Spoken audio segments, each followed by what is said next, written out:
शंखनाद में आपका स्वागत है। बांग्लादेश में कट्टरपंथियों की अक्ल ठिकाने आ गई है। बांग्लादेश के प्रधानमंत्री को अब ये समझ आ गया है कि हिंदू कीड़े मकोड़े नहीं है, बांग्लादेश के अल्पसंख्यक कीड़े मकोड़े नहीं है कि उन्हें कट्टरपंथियों जिहादियों के आगे चारा बनाकर छोड़ दिया जाए, उन्हें मरने के लिए छोड़ दिया जाए और उनके साथ जो चाहे व्यवहार किया जाए। और ये क्यों हुआ? ये हुआ है भारत सरकार के, मोदी सरकार के एक ट्वीट से। एक ट्वीट जिसने दिखा दिया कि भारत जैसी ताकत बांग्लादेश के हिंदू और अल्पसंख्यकों के साथ खड़ी है और अगर उनके साथ कुछ गलत होता है तो उसका खामियाजा सिर्फ बांग्लादेश में ही नहीं बल्कि भारत में भी भुगतना पड़ेगा। कहने को तो ये एक छोटी सी अपील थी, कहने को तो वो एक ट्वीट था, लेकिन उसके पीछे कई बड़ी बातें छुपी थी कि जिसके कारण बांग्लादेश के प्रधानमंत्री को मजबूर होकर खुद बयान देना पड़ा। पीएम मोदी ने एक ट्वीट किया था जिस दिन बांग्लादेश के नए प्रधानमंत्री मोहम्मद यूनुस ने शपथ ली। उन्होंने अंतरिम सरकार के मुखिया के तौर पर शपथ ली, प्रधानमंत्री के पद की तरह ही उनका पद है। उस दिन पीएम मोदी ने उन्हें शुभकामनाएं देते हुए एक ट्वीट किया कि उनको प्रधानमंत्री बनने की बधाई। लेकिन हम ये उम्मीद करते हैं कि बांग्लादेश में शांति स्थापित होगी और साथ ही हिंदुओं और अल्पसंख्यकों की सुरक्षा सुनिश्चित की जाएगी। ये शब्द साफ थे, हिंदू और अल्पसंख्यक शब्द उसने कहीं छुपा के नहीं लिखे थे और हिंदू शब्द भी अलग से था, अल्पसंख्यकों में ही उसे कहीं गड़बड़ नहीं कर दिया गया था। उन्होंने ये बात साफ साफ लिखी और उसके बाद इसको सिर्फ ट्वीट तक नहीं रहने दिया, इसको जो है असल में इसे लागू किया। और उसके अगले ही दिन गृह मंत्री अमित शाह ने एक कमेटी का गठन किया और ये कमेटी काम करेगी, बांग्लादेश और भारत के बीच अभी जो स्थितियां बनी हुई है उस पर काम करेगी। वहां के समकक्षों से यहाँ के लोग संपर्क रखेंगे और ये देखेंगे कि हिंदू और अल्पसंख्यक वहां पर सुरक्षित है कि नहीं। ये गृह मंत्री अमित शाह के ट्वीट में ये बात साफ तौर पर लिखी हुई है। यहाँ भी दो शब्दों को अलग रखा गया है, हिंदू और अल्पसंख्यक। बांग्लादेश में और भी अल्पसंख्यक हैं, सिख, ईसाई, बौद्ध, लेकिन इस वक्त सबसे ज्यादा हमलों की खबरें हिंदुओं पर आ रही हैं। हालांकि दूसरे धर्मों को भी नहीं बख्शा जा रहा है क्योंकि वहां की हिंदू बौद्ध ईसाई समिति ने कहा है कि सभी धर्मों पर हमले हो रहे हैं, लेकिन क्योंकि हिंदुओं की संख्या दूसरे अल्पसंख्यकों में ज्यादा है तो उनके ऊपर ज्यादा हमले हो रहे हैं। और इसीलिए भारत सरकार ने ये साफ तौर पर दिखाया है कि हम हिंदुओं की और अल्पसंख्यकों की सुरक्षा सुनिश्चित करना चाहते हैं। और ये 2 दिन के अंदर बांग्लादेश के नए प्रधानमंत्री को बयान देना पड़ा, उन्हें बाहर आकर कहना पड़ा कि बांग्लादेश में अल्पसंख्यकों हिंदू, बौद्ध, ईसाई, सिख पर हमले बंद होने चाहिए। उन्होंने साफ साफ कहा कि हमें शांति से रहना है और इस तरह के किसी हमले की खबर नहीं आनी चाहिए।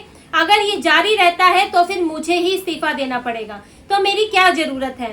तो आप लोग अल्पसंख्यकों के साथ शांति से रहें, उनके ऊपर अत्याचार न करें, उन्हें परेशान न करें। ये बांग्लादेश के नए प्रधानमंत्री ने शपथ लेने के अगले दिन ही ये बयान दिया है। ये बयान उन्हें क्यों देना पड़ा, ये सोचने वाली बात है, क्योंकि ये जिहादियों ने, जिन लोगों ने यहाँ पर सत्ता हासिल की है, जमात इस्लामी जो पाकिस्तान समर्थित संगठन है, जिसने इस वक्त बीएनपी के साथ वहां पर सत्ता में काबिज हुआ है, जो प्रधानमंत्री वहां पे बना रहा है किसी को, तो आखिर उसी के खिलाफ उन्हीं के बनाए प्रधानमंत्री को क्यों बोलना पड़ा।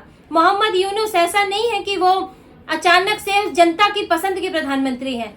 जिन लोगों ने शेख हसीना को हटाया है और अपनी सरकार बना रहे हैं, बीएनपी और जमात इस्लामी, उन्हीं लोगों ने मोहम्मद यूनुस को प्रधानमंत्री भी बनाया है।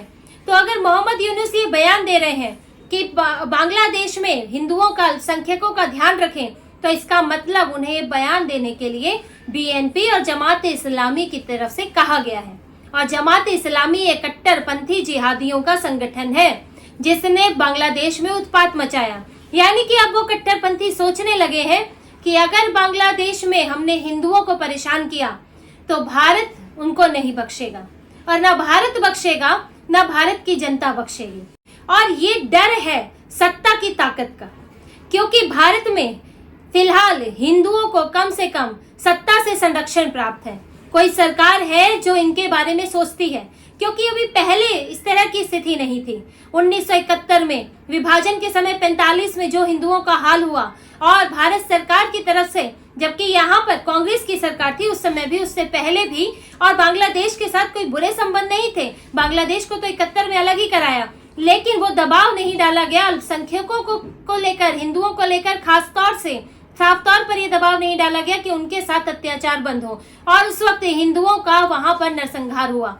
आपको ये बता दें कि विभाजन के समय 22% हिंदू थे, जो आज बांग्लादेश में से 7% हिंदू रह गए हैं, और अब हो सकता है वो संख्या और भी कम हो जाए, क्योंकि जिहादी तत्व पूरी तरह से तो नहीं रुकेंगे और सरकार हर कोने पे जाके खबर भी नहीं रख सकती। लेकिन ये जरूर है कि जिस तरह से भारत सरकार ने समझाया है, वो उतना खुलेआम इस तरह की क्रूरता नहीं बरतेंगे जो कि 71 और 45 में हुआ था। ऐसा कत्लेआम नहीं होगा, क्योंकि अब उनको ये डर है कि अगर आज यहाँ हिंदू मरता है तो वहाँ भारत सरकार के साथ एक तो संबंध खराब होगा, दूसरी बात भारत में भी अब इस तरह की धमकियां दी जाने लगी हैं कि अगर बांग्लादेश में हिंदुओं को कुछ हुआ तो भारत में मौजूद बांग्लादेशी नहीं बचेंगे। इसकी क्रिया पर प्रतिक्रिया वहां हो सकती है। चीजें दो तरह से मायने रखती हैं। एक तो सत्ता का समर्थन। आप ये समझिए सत्ता का समर्थन कितना जरूरी है, क्योंकि अगर जो शासन में है वो आपका साथ नहीं देगा तो आपको कौन पूछेगा। क्योंकि आप देख रहे हैं कि विपक्ष तो हिंदुओं के साथ है ही नहीं। एक भी विपक्ष के इंडिया अलायंस के नेता का ना कोई ट्वीट है, ना कोई बयान है, ना कोई फेसबुक पोस्ट है जिसमें सरकार से अपील की गई हो, बांग्लादेश से अपील की गई हो कि हिंदुओं की सुरक्षा करें, अल्पसंख्यकों की सुरक्षा करें। क्योंकि अगर ये अपील करेंगे तो तुष्टीकरण में दिक्कत हो जाएगी, मुस्लिम वोट बैंक खतरे में आ जाएगा और हिंदुओं की मौत से इन्हें कोई फर्क नहीं पड़ता। इसीलिए बांग्लादेश की इस घटना ने ये तो साफ कर दिया है कि हिंदुओं के साथ अगर उनका नरसंहार भी होता है तो कौन खड़ा रह सकता है उनके साथ और कौन नहीं। लेकिन मोदी सरकार ने ये अपने ट्वीट से ही, पहले ट्वीट से ही ये साबित कर दिया, और यहाँ तक कि पार्लियामेंट में भी ये बात कही थी। वरना क्या जरूरी था? सिर्फ इतना भी कहा जा सकता था कि बांग्लादेश के नए प्रधानमंत्री को बधाई और उम्मीद करते हैं कि जल्द से जल्द वहां पर सामान्य स्थिति आ जाए। लेकिन साफ तौर पे हिंदुओं और अल्पसंख्यकों की बात की गई, और ये पूरी दुनिया में ये बात मायने रखती है कि सत्ता जिसके पक्ष में होती है तो उसको कुछ तो संरक्षण हासिल होता है। अगर कहीं की सरकार ही आपके पक्ष में नहीं है, कोई देश आपका नहीं है, तो आपको पूछेगा कौन? आज अगर यहूदियों को कुछ होता है तो इसराइल उनके पीछे है। उनको कहीं तो कोई देश है उनके पास जो उनके लिए आवाज उठाता है, और इसराइल के जो समर्थक देश है वो उनके लिए फिर आवाज उठाएंगे। लेकिन अगर आपके पास कोई है ही नहीं, ये इस तरह से है अनाथ होने जैसा। अगर आपके ऊपर किसी का हाथ ही नहीं है, आपके पास माता पिता ही नहीं है, तो आपको संरक्षण कौन देगा? हिंदुओं के साथ कुछ समय पहले तक यही स्थिति थी। भारत में जो उनका देश है वहाँ की सरकार उन्हें पूछती ही नहीं। चाहे उनको यहाँ गोधरा में हिंदुओं को एक ट्रेन में जला दिया जाए, चाहे बांग्लादेश में उनका कत्लेआम हो, चाहे पाकिस्तान में हिंदुओं का नरसंहार हो, चाहे कश्मीर से हिंदू मारकर भगा दिए जाए, लेकिन कोई बोलने वाला नहीं था। और जबकि यही लोग हैं जो गजा में अगर मुसलमान मरता है तो यहाँ विरोध प्रदर्शन करने बैठ जाते हैं। प्रियंका वाड्रा का बयान है कि गजा के मुसलमानों के बारे में सोचना चाहिए, फलस्तीन वो कह देती है इसे, लेकिन हिंदुओं के लिए उनके मुंह से एक शब्द नहीं निकला। तो ये हिंदुओं के लिए भी सोचने वाली बात है। उनको अब ये देखना पड़ेगा, क्योंकि एक ऐसा दौर है कि एक कौम आपके पीछे लगी है, और पाकिस्तान के जैसा ही अब बांग्लादेश की स्थिति होने वाली है। तो आपको ये देखना पड़ेगा कि कौन आपका दुश्मन है, कौन दोस्त है, कौन सत्ता में आपके साथ है, कौन नहीं है। और एक दूसरी बात भी है कि सिर्फ बात भारत सरकार की नहीं थी। यहाँ पर अब कट्टरपंथियों को ये भी डर लगने लगा है कि भारत का हिंदू अब भी पहले की तरह सोया हुआ नहीं है, और यहाँ पर अब उन ताकतों को दबाया भी नहीं जाता जो हिंदू को जागरूक करती है। और उनको ये भी डर लगा कि अगर वहां हिंदुओं को कुछ होता है तो यहाँ बांग्लादेशी रोहिंग्याओं को बख्शा नहीं जाएगा। और ऐसी खबरें भी आई हैं। दिल्ली में ही ऐसी खबर आई कि कूड़ेदान में, अक्सर दिल्ली के कूड़ेदानों पर जो है बांग्लादेशी ही काम करते हैं ज्यादातर, तो उनको वहां से दिल्ली में लोगों ने भगाया और उनके साथ मारपीट हुई है। इसके अलावा जेएनयू में, दिल्ली की यूनिवर्सिटी जेएनयू में बांग्लादेश रोहिंग्या वापस जाओ इस तरह के नारे लिखे गए, और वहीं यूपी में भी यही लिखा गया कि बांग्लादेश और रोहिंग्या को यहाँ से भगाओ। तो अब जनता उग्र होने लगी है यहाँ पर, क्योंकि आप कब तक मरते हुए देखोगे अपने लोगों को दूसरे देश में, और कब तक उन्हें बर्दाश्त करोगे जो यहाँ पर हमारे देश को घेर कर बैठे हैं। तो कट्टरपंथियों को ये भी डर था कि जितने हिंदू हम वहां नहीं मार पाएंगे, वहां से भगा नहीं पाएंगे, उतने ज्यादा मुसलमान, बांग्लादेशी मुसलमान भारत से भगा दिए जाएंगे। और बांग्लादेश में तो हिंदुओं की जनसंख्या 1 करोड़ है। 17 करोड़ की कुल आबादी में सिर्फ 1 करोड़ हिंदू हैं, लेकिन यहाँ बांग्लादेशी तो कई करोड़ बांग्लादेशी यहाँ पर हैं। तो इसीलिए कट्टरपंथियों को एक ये भी डर लगने लगा कि अब पहले जैसे हालात नहीं है कि आप हिंदुओं के साथ कहीं भी कुछ करते रहो और तो भारत का हिंदू चुपचाप बैठे अल्पसंख्यकों का गाना गाएगा। तो ऐसा नहीं है, मानवता की ही सिर्फ बात करेगा। अब स्थितियां ऐसी है कि सिर्फ भारत में ही नहीं बल्कि विदेशों में भी हिंदू संगठनों ने इसके खिलाफ आवाज उठाई।